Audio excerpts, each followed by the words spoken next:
I'm here with Cindy Rakowitz of Blackman Rakowitz Public Relations. Your firm is located in Southern California. What brought you to Southern California? The firm is actually national, but I moved to Southern California. I see. And well, a man by the name of Hefner, who's a little on the powerful side, thought it would be a good idea to have his chief of PR in LA rather than New York City. He wanted me near him instead of 3,000 miles away. I see. So you were working for Playboy at the time. I was working for Playboy Enterprises, yes. What kind of work were you doing for them? I was their person in charge of public relations, probably more on the national scope because I was working in the New York office for 8 years, and I guess I hit Hef's antenna because he was very happy with a lot of the stuff, the success that he's seen in New York City, and he thought that it would be great to bring a little bit of that New York sizzle to Los Angeles. Okay, all right. And what caused you to start your own company? Well, I had a great run with Playboy. It was the coolest job in the world. 16 years and reporting to both Hefner and Christy Hefner. It was really the kind of job that everybody that wants to go into public relations, branding, marketing aspires to. It was perfect. Sadly, the marketing environment had changed worldwide, and something called the internet kind of became very, very, very popular. And therefore, Playboy had to change some of its focus and some of the programming that they delivered to customers. And What do you mean? Playboy was once known for a brand where people really loved watching a woman taking a shower with some clothing on, and that really couldn't be the case anymore when an avid consumer wanted to see something more for paying their premiums for a monthly cable subscription. I see. So Playboy really had to make the decision to acquire programming more in the XXX arena for that avenue. Not so much the magazine, not so much their licensed brand, not so much their products, but in the internet arena. So it was very easy for me to debate people like Gloria Steinem and say, Playboy is not pornographic for all those years that I was at Playboy, but the argument got a little tougher when it was a publicly traded company and they had to announce that they were acquiring XXX programming. So it was very, very sad for me because the company had to change, and I don't know if I was really comfortable myself personally in supporting the change that they had to do. I see. And what does your firm do? I run a public relations firm, and it's national. And we are not specialists in any way in particular because we have experience in handling the marketing and PR of brands that range from astronauts to zoos, literally. Some of the products are just so diverse, from classical musicians to rockers, from fashion to law firms, from forensic accountants to books. So the thing that keeps it constant is that my partner and I have really great relationships with the media. We know what the media wants, and whether you are, a rock star or a curtain designer, the media really wants to hear the same thing, so it works for us. What does the media want? The media wants something that's topical. The media wants a great headline. They want sizzle. They want something that's going to get their viewers' attention. So we know how to give the media what their viewers are going to want.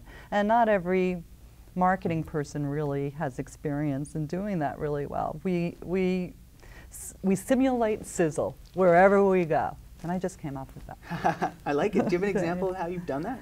Sure. One of the first clients that we had after I left Playboy was Patron Tequila. And the case study or the challenge is that tequila had sort of a bad boy reputation as the party drink, very downscale. You think of people, in bars with their mouths open and a barmaid squirting tequila in their mouth, like at spring break, everybody party hardy looking plastered. And the founders of Patron Tequila really felt that there was a more civil way that people can enjoy tequila, and they created something called an ultra premium brand. And that's what Patron became. And at $40 a bottle, it isn't cheap.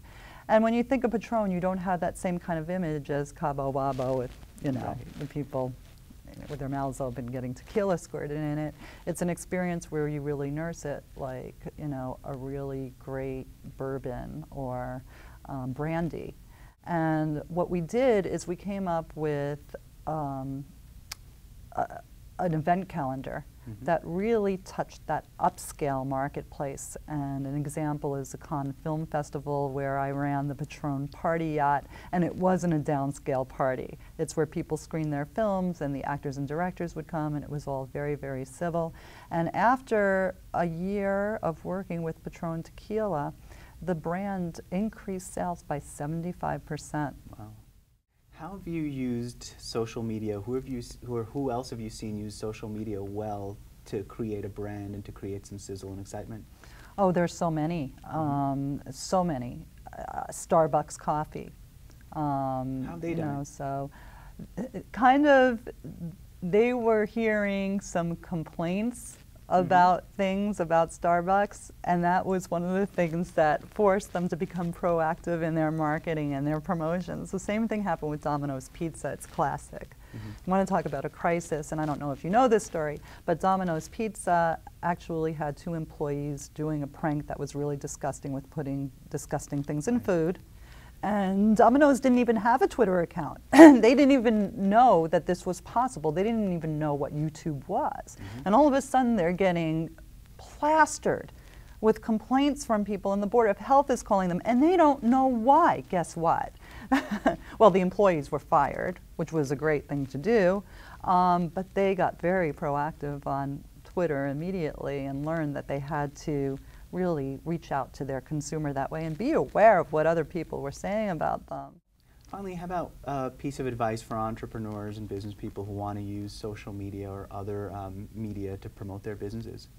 I think every entrepreneur, as a part of their entrepreneurial studies and experience, the first thing that they should do is get followers via these social media platforms. If you're an entrepreneur, it's not hard to do, because entrepreneurs need immediate feedback and like to connect with people and get immediate reactions to something. Don't start a business unless you already have 500 people following you on Twitter, because you've talked about something that interested and connected with people. Do not self-promote. There's a formula. The formula is a third of it actually can be fun stuff, a little self-promotion, but fun and entertaining, not like I'm parking my car, but you know, something entertaining about parking the car. And then another third of it should be just reciprocating with others and reaching out to others and retweeting others and showing others that you're recognizing them and care about them. Right. And the third thing is just pure marketing. You know, so it's the basics of business before social media existed, and this is what entrepreneurs had to do when they were knocking on a door and trying to sell their wares. Now you can do it so fast, and so the scope is so large worldwide. LinkedIn, if you are going to be an entrepreneur for business-to-business people, business-to-business contact, I think that it's the more, you know, conservative of the social media platforms, but you could make so many contacts and people can help you. If you have 500 people on your LinkedIn, you can meet anybody. Do a great profile. Don't ignore that. It's a resume on steroids. Yeah. And if you post it on LinkedIn and the profile is done right, people are going to contact you and give you money. And Facebook too these days, even though some people think of it as sophomoric fare, it's becoming a serious platform for businesses. But the word of advice in marketing is don't ever over promote, and that's the same for offline and online. Keep it to a third. Great advice. Okay. Thanks for taking the time. Well, a pleasure. Really a pleasure. Thank you. Thank you.